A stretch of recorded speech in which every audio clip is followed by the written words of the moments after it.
El presente video va a versar sobre la cavidad oral principalmente y territorio anexos como es la lengua, el gusto y un poco del nervio hipogloso. Em, en cuanto a las particularidades de lo que se refiere a cavidad nasal, vamos a analizarlo respecto a la cercanía que tiene con la cavidad nasal. Y tal como se ve en la imagen, muchas veces se puede colocar eh, una sonda por la cavidad oral y traccionar una gasa para poder taponar la región posterior de las cavidades nasales por si hay una hemorragia con descarga posterior a nivel nasal. Entonces, ahí se ve que la particularidad de poder ingresar por la cavidad oral, salir por la cavidad nasal y ahí poder empaquetar esta gasa en caso de estos sangramientos. Vamos a analizar entonces la ubicación de este aparato digestivo que se ubica a nivel eh, supradiafragmático. Entonces, vamos a encontrar que dentro del aparato digestivo supradiafragmático, el que está arriba del diafragma, se va a encontrar esta cavidad oral. Está en el, si dividimos en tercio, la cara o rostro, según como lo podamos definir, está en el tercio inferior de la misma.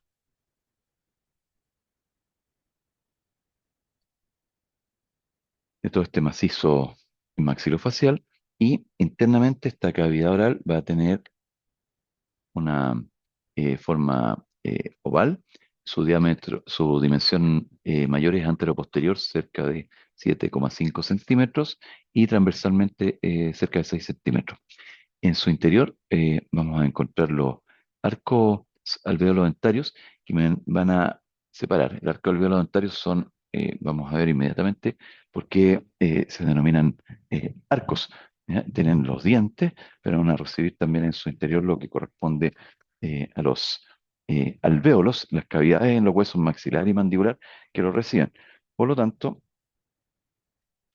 vamos a conocerlo como un arco superior e inferior. Este sería el inferior o mandibular y el superior o maxilar. Entonces, estos arcos de los dientes en sus alvéolos, para decir estos arcos alveolo-dentarios, se llaman alvéolos porque son estas pequeñas cavidades que van a recibir a estas estructuras que son los dientes, van a permitir dos espacios.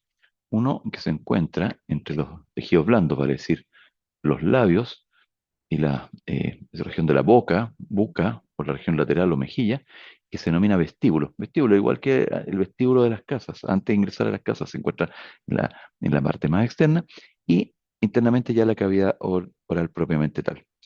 Estos dos sectores, el vestíbulo y la cavidad oral, tienen comunicaciones.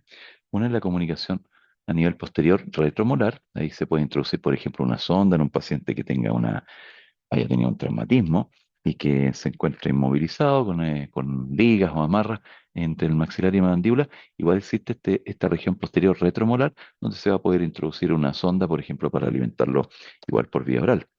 Em, Otras comunicaciones, si ha ocurrido, por ejemplo, una fractura y falta un diente, también ahí va a poder introducirse una sonda. O si los dientes están separados natural, fisiológicamente, cuando están separados se denominan diastemas y también es una comunicación natural.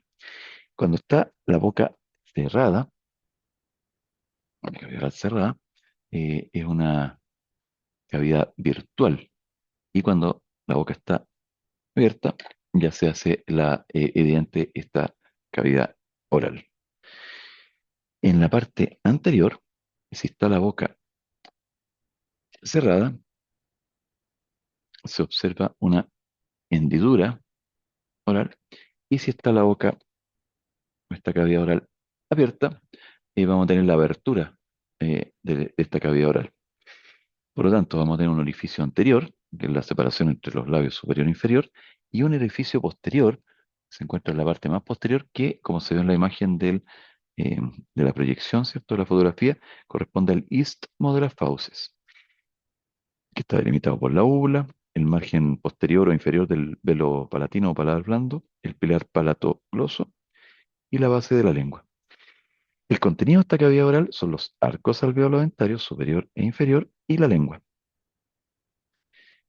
Vimos que el vestíbulo, en la parte más eh, externa, hay un vestíbulo labial superior, labial inferior y laterales o bucales. Adentro está la cavidad oral, estaría, esa flecha amarilla está marcando el vestíbulo superior, este es el vestíbulo inferior. Al verlo en estos modelos, este es el vestíbulo superior y este es el vestíbulo inferior, entre los labios y los arcos alveolo-dentarios.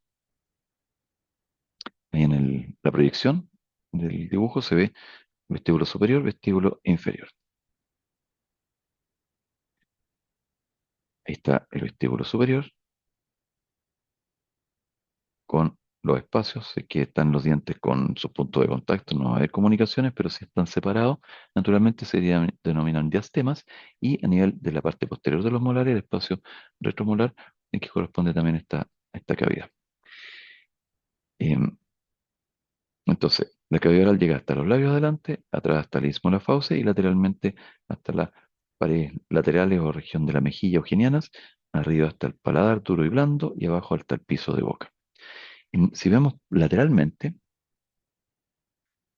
está formada, como estoy mostrando en el modelo, por las mejillas, y en esta mejilla el músculo que principalmente vamos a encontrar a ese nivel corresponde al músculo buccinador, ¿ya?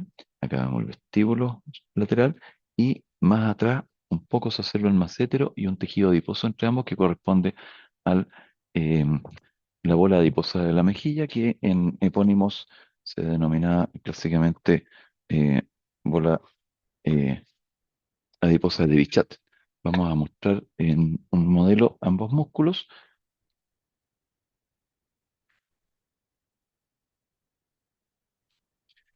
músculo massétero, músculo buccinador, la dirección de la fibra es distinta, y en este espacio es donde se ubica esta bola adiposa de la mejilla, que a veces puede presentar algún dimorfismo en que si es muy aumentada de tamaño, no solo engruesa la parte más lateral, que quizá puede dar alguna complicación estética o alguna asimetría, pero que siendo hacia adentro va a presionar el músculo buccinador y va a ser más fácil que el paciente se hiera, se muerda al masticar la mucosa geniana de la boca, de la mejilla, lo estoy mostrando en el PPT y que le dé alguna complicación.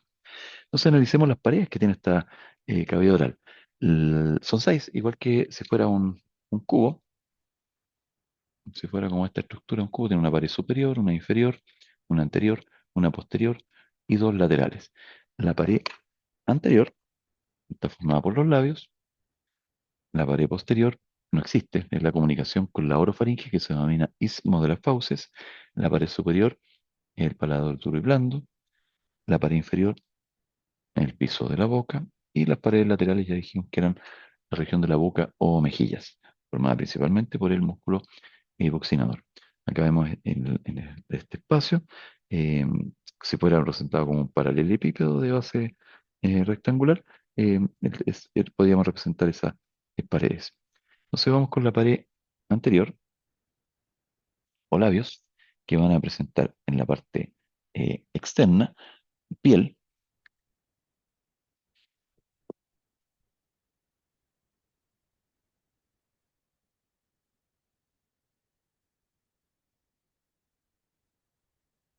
La piel que va a presentar folículos pilosos, ¿cierto? En el hombre el bigote, la barba, todas las estructuras que tiene la piel, receptores de presión, frío, calor, tacto discriminatorio, no discriminativo, terminaciones libres dolorosas, melanocitos y glándulas sebáceas y sudoríparas.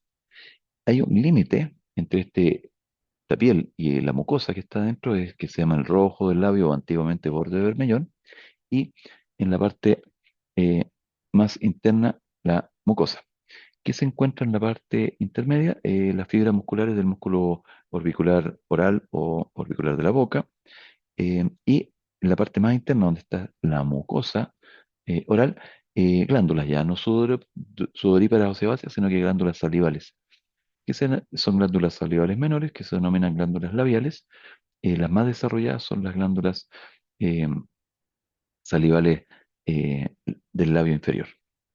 Si es que se produce una lesión porque, por ejemplo, se muerde reiteradamente el paciente en esta zona, se va a obstruir el conducto excretor de estas glándulas salivales y por lo tanto se va a acumular la saliva, lo que se denomina un mucocele.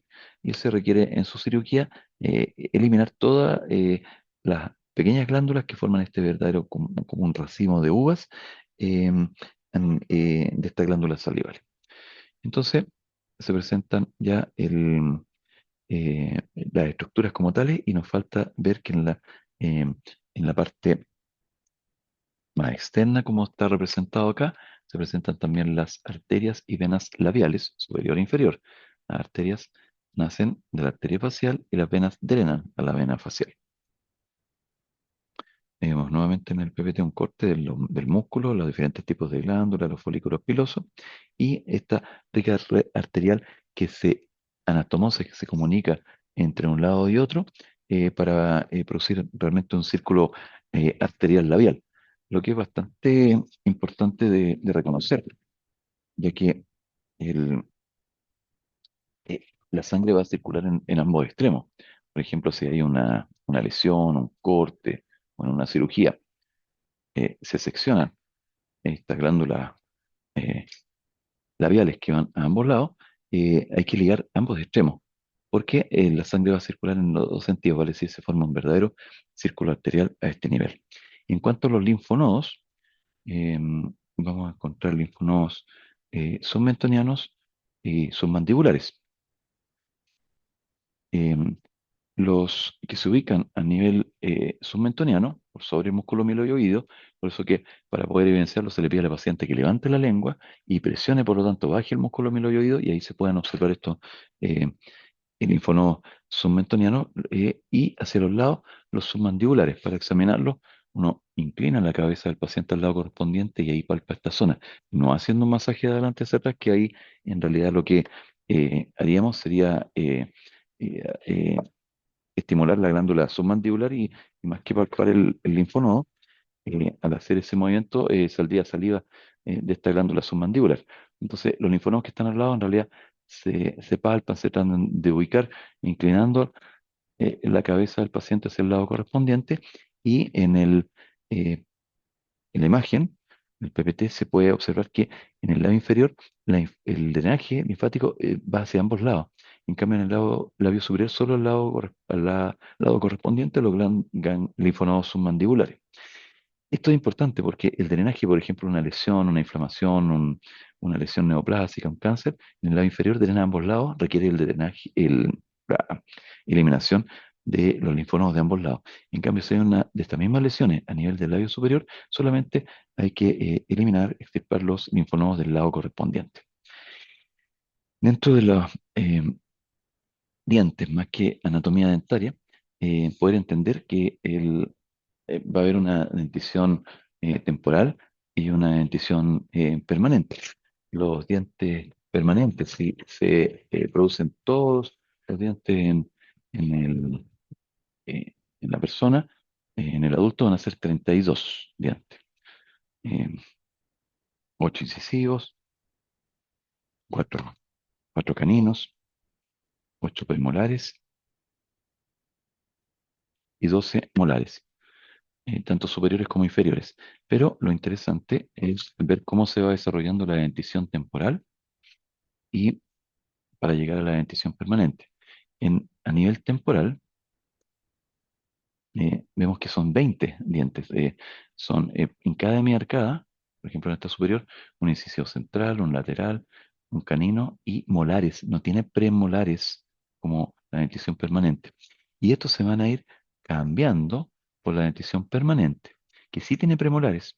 Entonces es relevante saber que cuando a los 6 años aproximadamente erupciona el primer molar permanente que se ubica en la parte más eh, posterior a esos premolares temporales, estos se van a ubicar, eh, van a erupcionar, pero no se van a cambiar, no va a haber un cambio dentario a ese nivel. Entonces, en una dentición mixta, a los 6 años vamos a observar un, eh, primer molar erupcionando detrás de los molares temporales.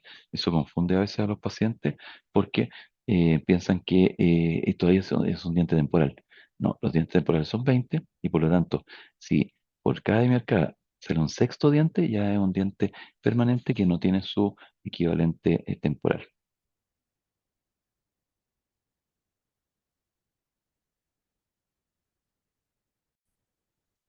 Entonces, el, el primer molar permanente erupciona sin su correspondiente temporal y cuando está recién saliendo, muchas veces no se realiza el aseo correspondiente eh, el paciente.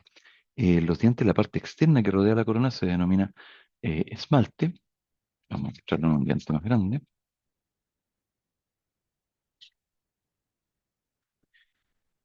La parte que rodea la raíz externamente se denomina cemento y la parte que rodea más profundamente todo el diente se denomina dentina. Entonces, aquí observamos el esmalte solamente en la corona, la parte que está visible, el cemento solamente la raíz en lo que está dentro del hueso de los alvéolos y en la parte de todo el diente más profunda la dentina. Y la parte interna es hueca, no tiene tejido duro, pero sí tiene contenido que corresponde a la pulpa dentaria.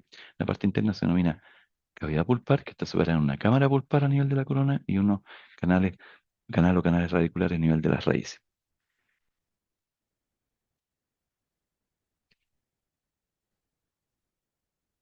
Ahí en la imagen podemos apreciar cómo están una dentición recién formándose como mixta, erupcionando a los 5 o 6 años de edad, el primer molar permanente, lo cual tiene que tener bastante cuidado en cuanto van a permitir la buen funcionamiento de las articulaciones temporomandibulares y la orientación y la salida en una ubicación adecuada y sanos de los dientes permanentes. Lo cual, si se produce, por ejemplo, síndrome del biberón, en que se le da esta alimentación láctea a los niños, a veces con azúcar, sin producir el lavado posterior dentario, se pueden producir esas lesiones importantes que provocan problemas también en la formación de la dentación permanente.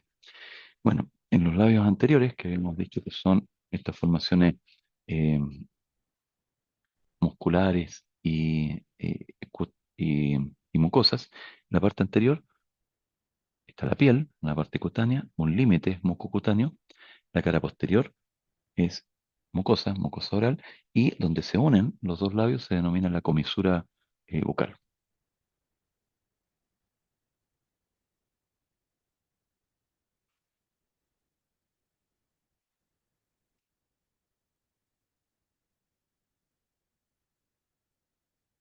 Dentro de los límites, eh, el margen del labio superior que está ubicado más hacia arriba es adherente a la zona de la nariz y laterales, y la parte más inferior se relaciona con el límite con el mentón.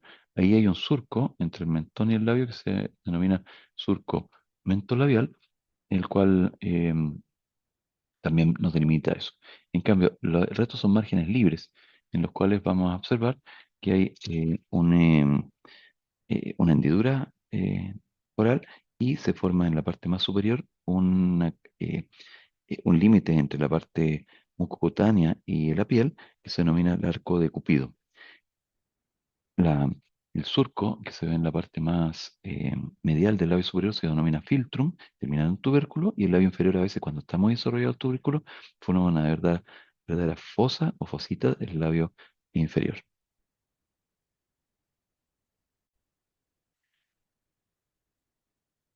Entonces, a nivel de la excavación, la depresión en el labio superior se denomina filtrum, termina en un tubérculo, y el labio inferior a veces presenta esa fosita.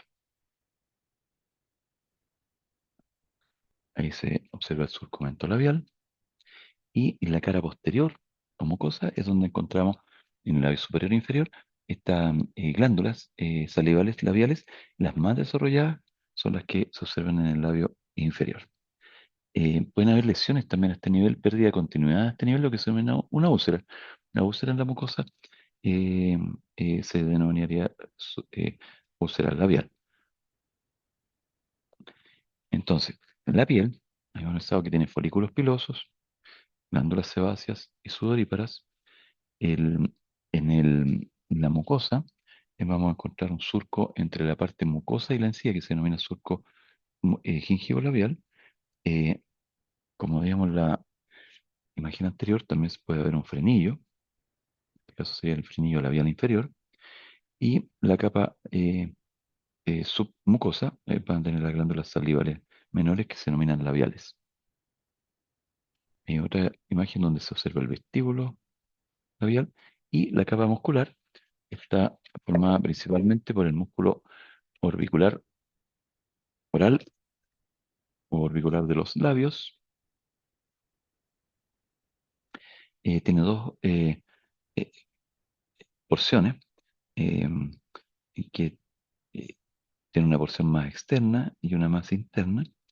Eh, Tiene un fascículo que va hacia arriba, nasolabial, eh, y un fascículo más central incisivo. eh, y se mezclan con los fascículos principales a nivel de las comisuras. Eh, a esta zona, 1 centímetro lateral a la comisura se denomina modiolus y llegan 7 músculos a este sector.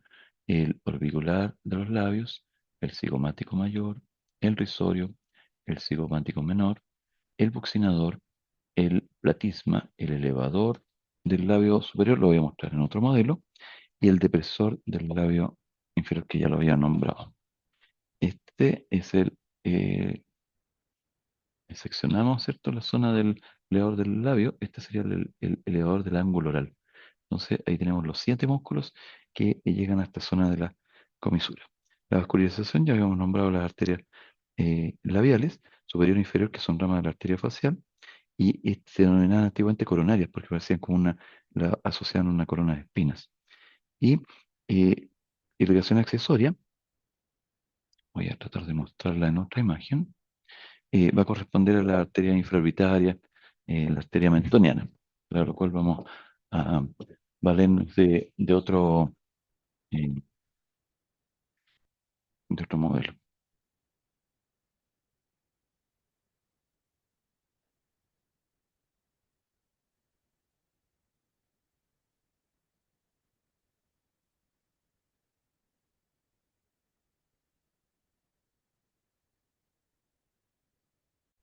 En la imagen se ve la arteria mentoniana y la arteria infraorbitaria, y en el modelo esta sería la infraorbitaria y acá la zona de la mentoniana.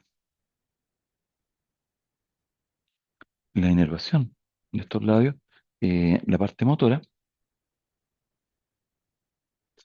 está dada por el nervio facial, con sucesivamente sus ramos bucales de la rama temporofacial y de la cervicofacial, y la parte sensitiva va a estar dada por el nervio trigémino. El nervio trigémino, que presenta 3 ramas, B1, B2, B3, y que están dadas por eh, el, en que se van a llamar oftálmica, maxilar y mandibular.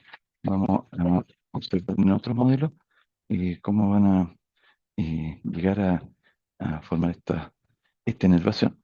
El- la parte del labio superior va a estar dada principalmente por ramas de B2, eh, que va a corresponder, tal como aparece en el PPT, al nervio infraorbitario, y del labio inferior, de B3, el nervio mentoniano. El nervio mentoniano no nace directamente de B3, sino que del nervio alveolar inferior, y el infraorbitario es la parte terminal del infraorbitario de B2. Vamos a hablar ahora de la pared posterior, que no es una pared, sino que es una comunicación que se llama istmo de las fauces, en la que estoy mostrando en la imagen, y que está delimitada o limitada por la úvula, margen posterior o inferior del pelo del paladar o paladar blando, por el pilar palatogloso y por la base de la lengua. Las paredes laterales o mejillas, que tienen por fuera en piel, pero por dentro mucosa, principalmente van a estar dadas en la parte muscular por el músculo buccinador. Ahí vemos el PPT y vamos a mostrar en un modelo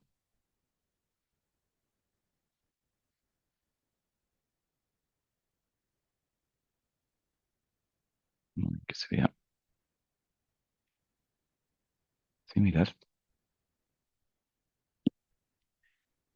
El músculo massétero, cubierto en parte por la glándula parótida y su conducto excretor, y cómo va a llegar a atravesar este conducto excretor al músculo buccinador.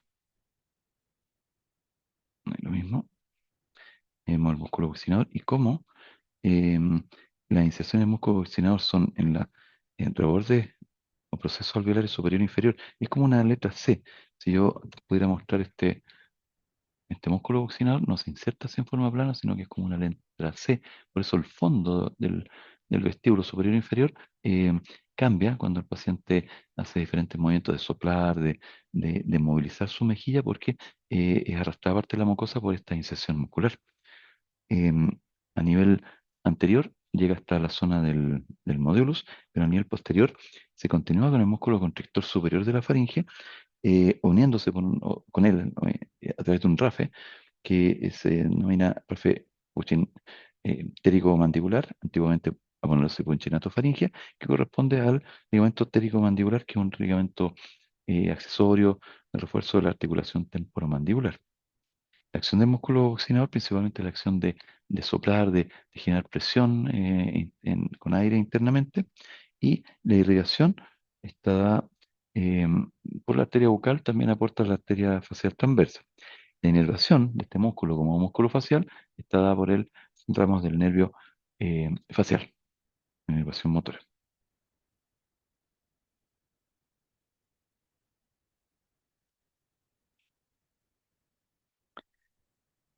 Estas las paredes laterales con este rafe mandibular,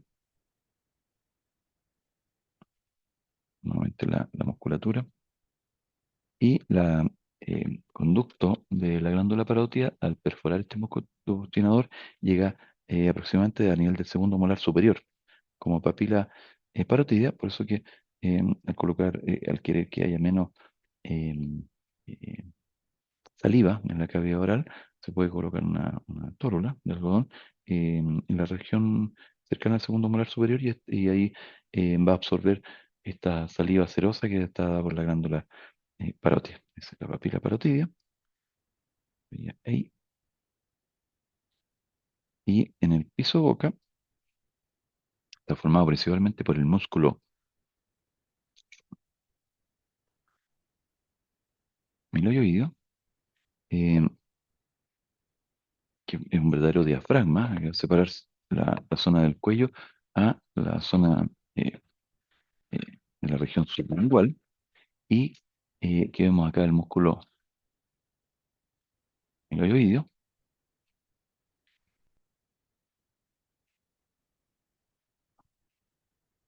la dirección de sus fibras, cómo se forman también en un RAFE. En la parte más superficial, el vientre anterior del músculo digástrico, y si seccionamos, si sacamos estos dos músculos en este lado, entonces ve que más profundamente se encuentra el músculo genioide, va desde el proceso geni hasta el, eh, el hueso ovoides. Como contenido vemos la glándula submandibular, eh, que se proyecta y topa en el margen posterior del músculo miloioideo, formando como una C, una letra C al tocar con este músculo miloioideo a este nivel, y tiene una prolongación que se va a proyectar en esta región sublingual y su conducto excretor, que es el conducto submandibular, acá se ve de color verde, y como el nervio lingual del trigémino le hace un verdadero bucle, ¿cierto? Lo rodea desde afuera, desde abajo, después desde hacia adentro, y por lo tanto en cirugía a este nivel hay que tener cuidado. Ahí vemos nuevamente el músculo em, genio y oído, porque va de estas penas mentonianas, mentales o mentonianas o apófisis geni hasta el hueso yoides, por eso el nombre. Y hace que descienda la mandíbula o que suba el yoides de la región del piso boca. Y la parte superior, esta región del sublingual va a corresponder, esta zona, a la mucosa oral. Em, Se prolonga hasta las encías de los dientes, va a presentar un frenillo lingual, dos son levantamientos que son las carúnculas sublinguales que corresponde a las eminencias que van a ser las glándulas sublingual a ese nivel. Se observa en este modelo esa glándula sublingual.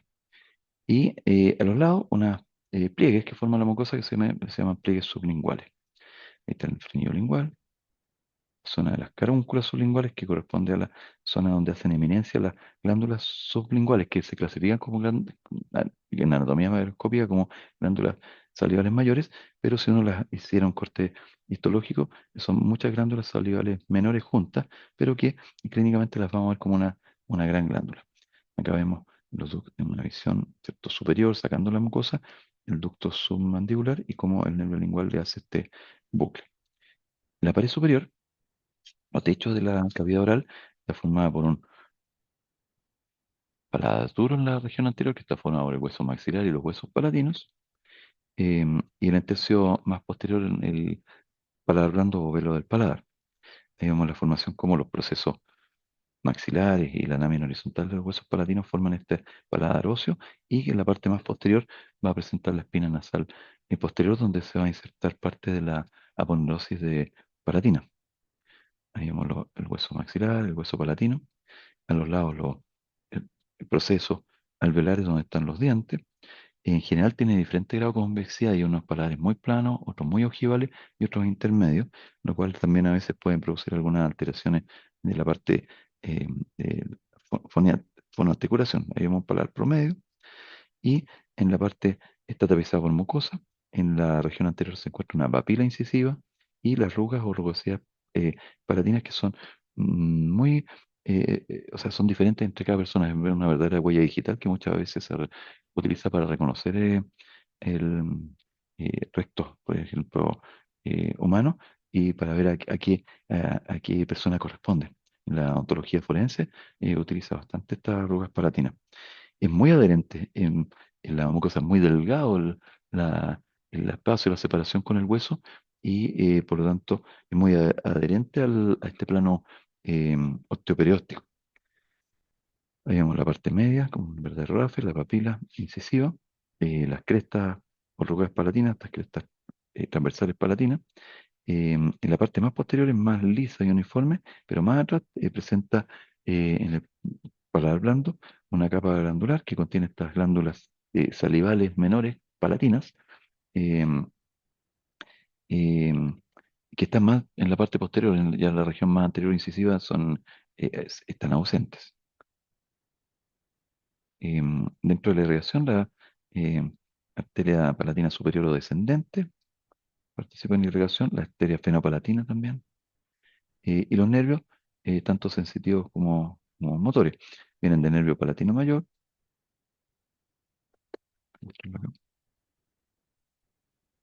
que se observa la región del nervio palatino mayor, y hacia adentro terminaré como en el fenopalatino. El ganglio fenopalatino, el ganglio parasimpático que está asociado a este nervio, va a aportarle la parte visceromotora que proviene de nervios que vienen del nervio facial a través del petroso mayor, y que viajan acompañando este nervio trigémino, pero el nervio trigémino es mixto, es sensitivo motor, no es parasimpático, viajan fibras parasimpáticas a través de él.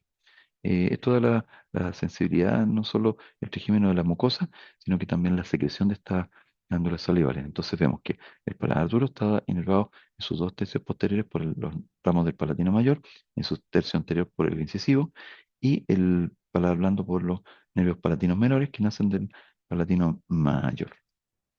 En una próxima cápsula y video vamos a poder hablar más detalladamente de lo que corresponde al velo del paladar o paladar blando. Espero que les sea de utilidad la información de este video.